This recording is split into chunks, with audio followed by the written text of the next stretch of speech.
Essa região, o problema principal do manejo de nitrogênio, além dos aspectos de rentabilidade, né, se aplicar nitrogênio e ver potencialização do rendimento, né, se vai ter retorno em rendimento ou não, é a questão do acamamento, né? Diferente de outras regiões do estado onde se cultiva trigo, essa região é uma região que tem uma ocorrência de acamamento bastante elevada, se você errar na dose de nitrogênio. Se você aplicar mais nitrogênio do que a planta é capaz de suportar. Ou suportar para aquele momento, né? Para aquele cultivo.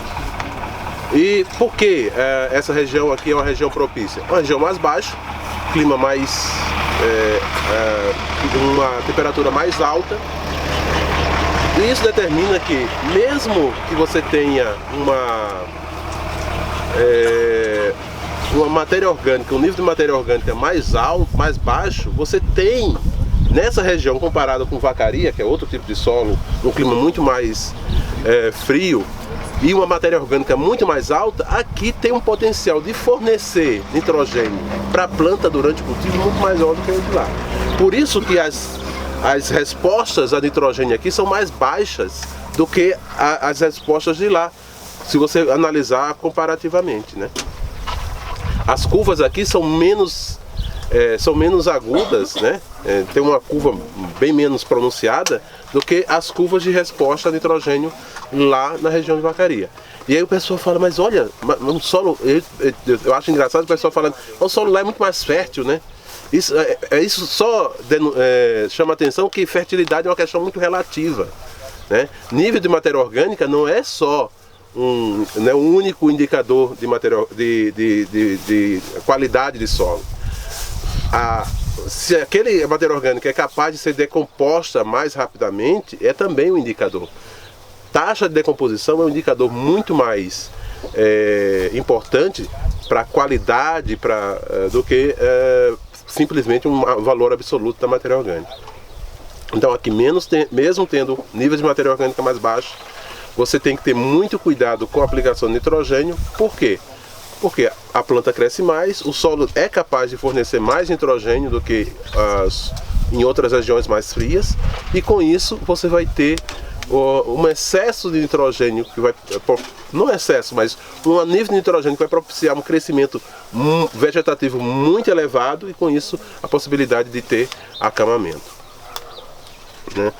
Lembrando, acamamento é função não só da adubação nitrogenada, mas é função da densidade de plantas, da cultivar, da característica botânica da cultivar, o potencial de crescimento dessa cultivar, se é uma cultivar mais alta, se tem um colmo mais cheio ou não, se você usa outros fatores, outros insumos como redutor de crescimento. Tudo isso faz com que você tenha resposta não só em composição, não só em rendimento, mas em composição proteica. Lembrando que a indicação de nitrogênio para trigo, para o estado do Rio Grande do Sul e Santa Catarina, isso aqui é indicações tanto no manual de adubação para o estado do Rio Grande do Sul e Santa Catarina, como também as indicações de trigo para o estado do Rio Grande do Sul.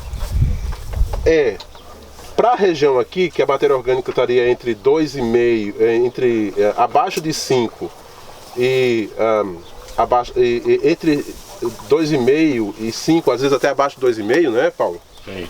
Você teria entre 40 e 60 kg de nitrogênio por hectare. Se você pensar num potencial de rendimento acima de 2 toneladas por hectare, você vai ter em torno de 60 a 80 kg de nitrogênio, no caso pós-soja, né?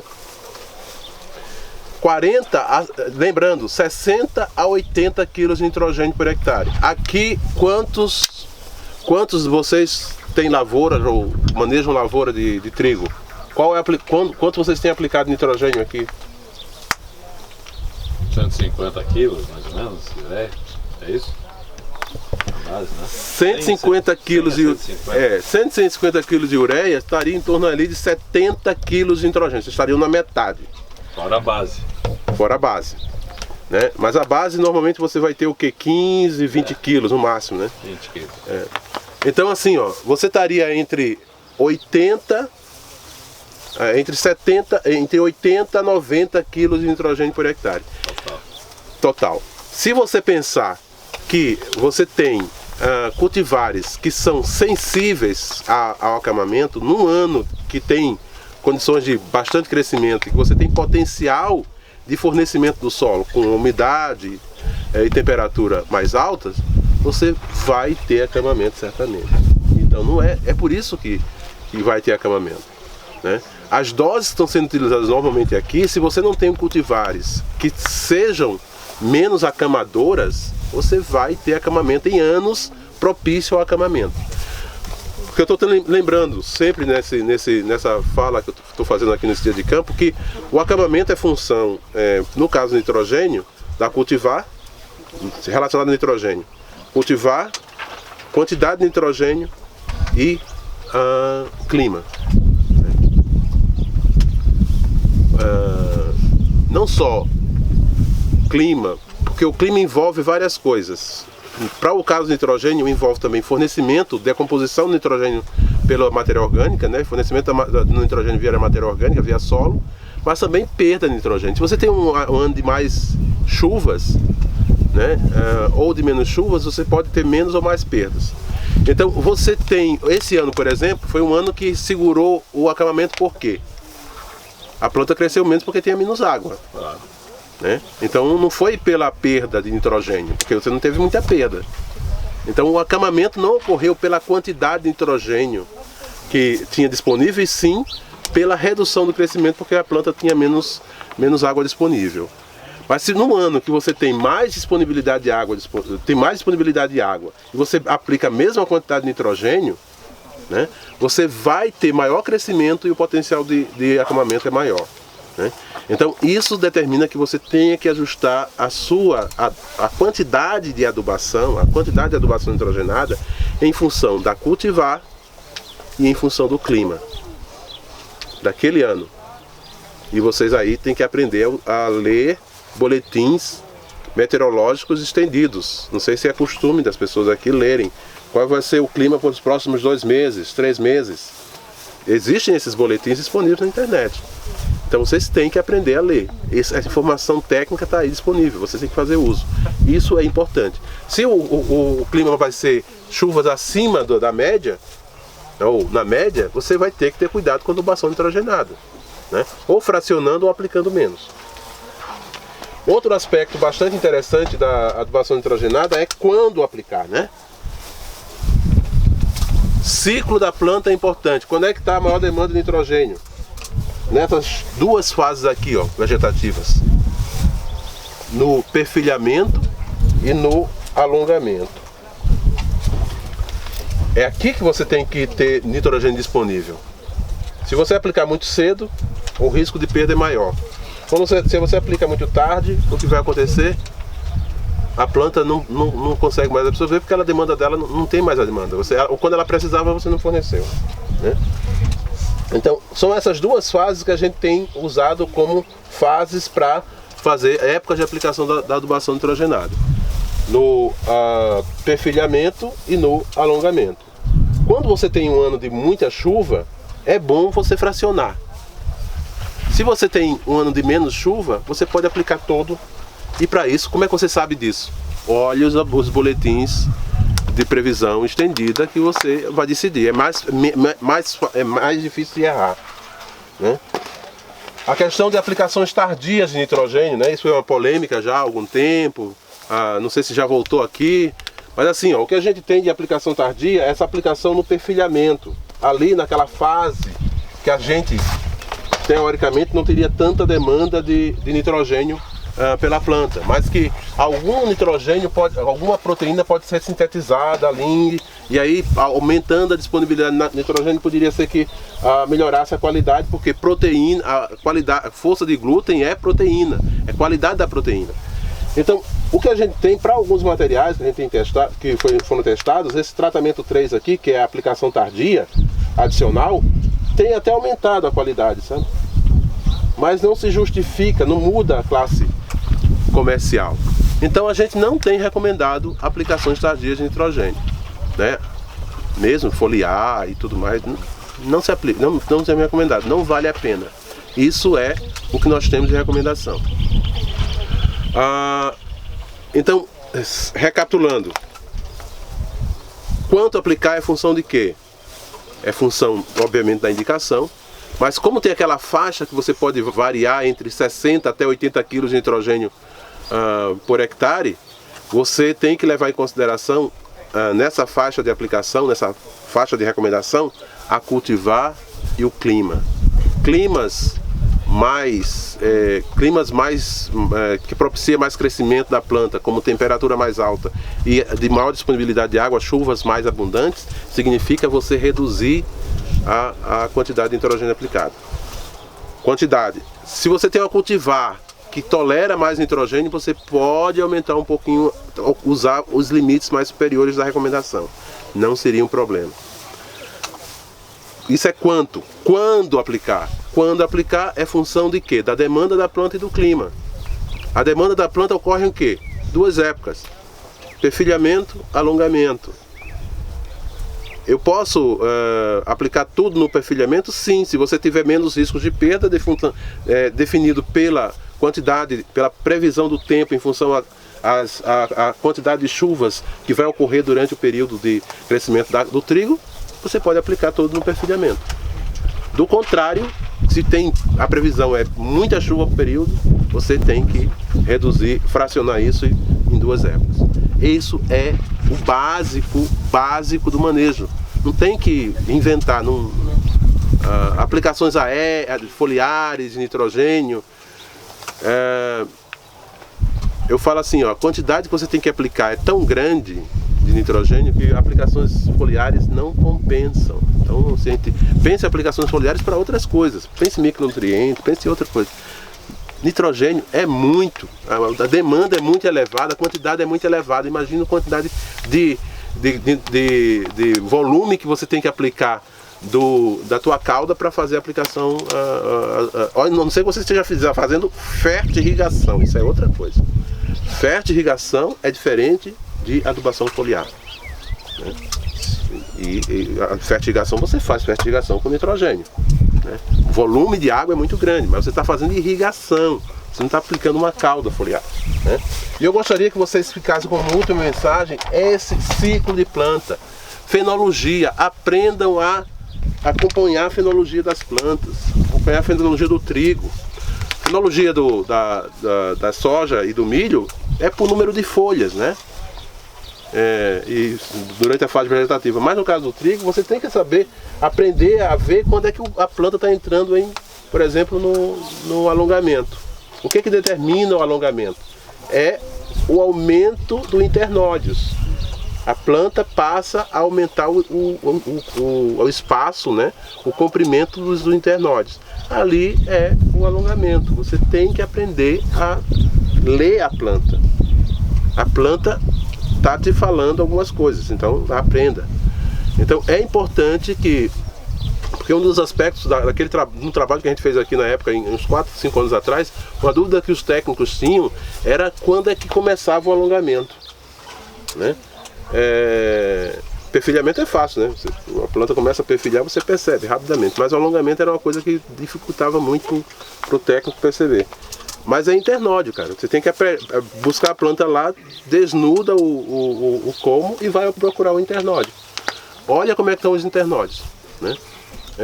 E você tem que ver. Começou a aumentar o espaço entre os internódios, começou o alongamento. Isso é clássico. Então tem que aprender a ler a planta.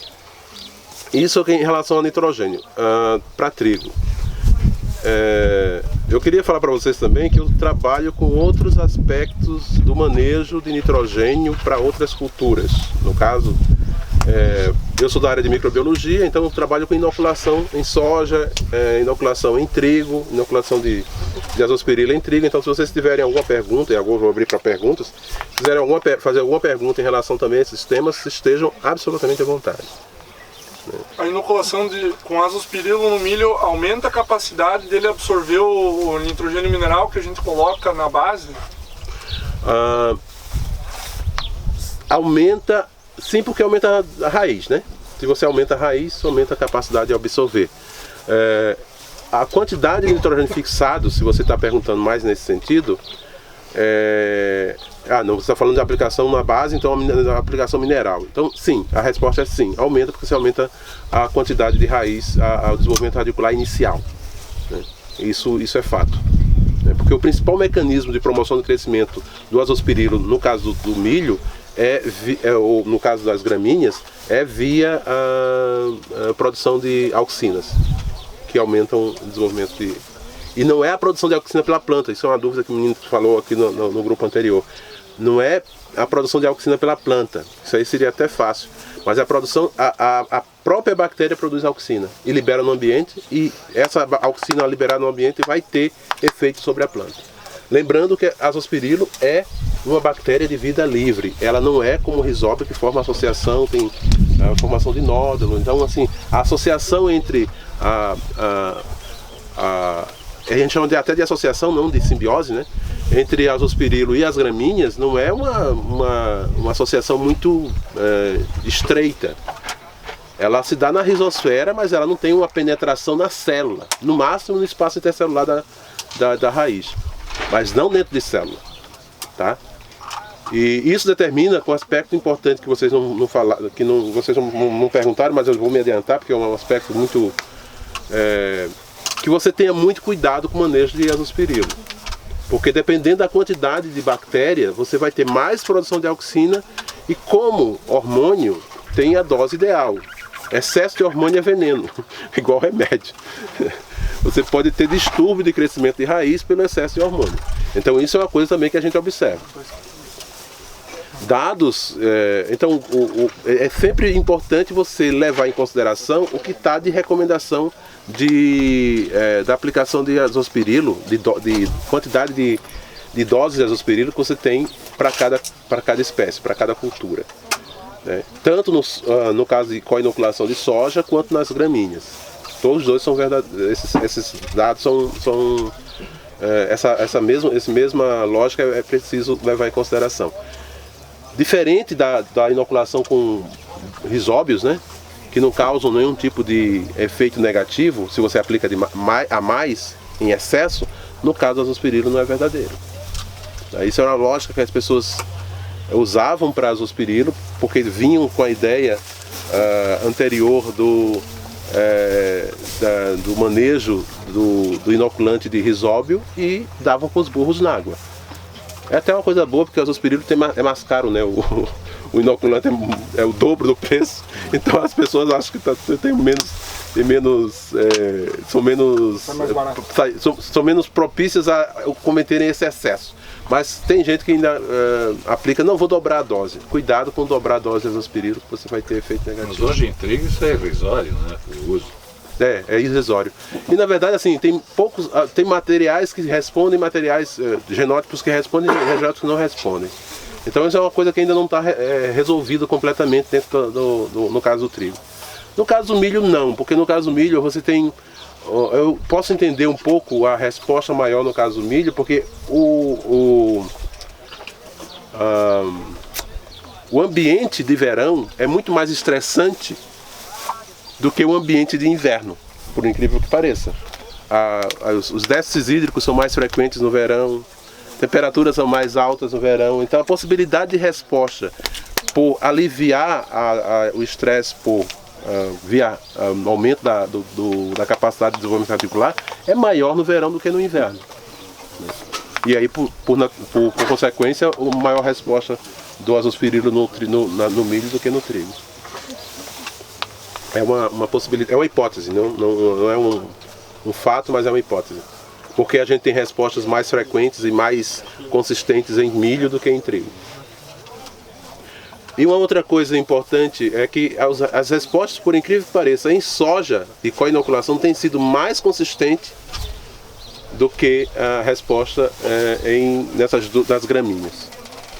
E engraçado é que no caso de soja tem aumentado indiretamente, eu acho que o principal mecanismo, isso é também uma opinião minha, porque eles têm aumentado a nodulação, isso é fato. Tem aumentado a nodulação, tem aumentado o desenvolvimento da raiz de soja.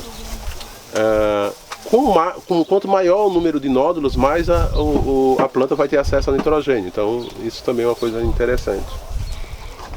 Mas tem sido assim, da ordem de 16% de aumento no caso de soja, pelos dados que o pessoal tem feito das redes de unidades de validação no Paraná. A gente está querendo montar uma rede de ensaios, de unidade de observação no Rio Grande do Sul, para a gente ter um dado que seja próprio daqui. No Paraná o pessoal está com mais de 100 unidades de observação, com a inoculação de azospirilo em soja e com dados bastante interessantes.